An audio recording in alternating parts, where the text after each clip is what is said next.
మధు మనకి చూడు ఇన్స్టెంట్ దోశ కదా ఎంత బాగా వస్తుంది. చూడు చక్కగా హోల్సేల్స్ కింద ఎంత బాగా వచ్చిందో దోశ, సెట్ దోశ లాగా కదా.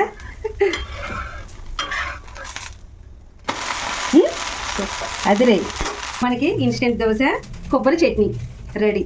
ఓకే, సూపర్గా ఉన్నాయి. డాడీని పిలువు తినేద్దాం. Super super instant dosa. నేను పప్పు నానబెట్టడం మర్చిపోయాను, ఇంకా అలా ఇన్స్టెంట్ గా అప్పటికప్పుడు కలిపేసి ఈ దోశలు వేస్తున్నా. పాప అంటే చూడు దానికంటే స్మూత్ గా ఉన్నాయి. స్మూత్ గా ఉన్నాయా దోశలు? కొబ్బరి చట్నీ ఇంకా దేవుడి గారు కొబ్బరికాయలు ఉన్నాయి కదా, చట్నీ చేసిన గొప్ప కాంబినేషన్ అది.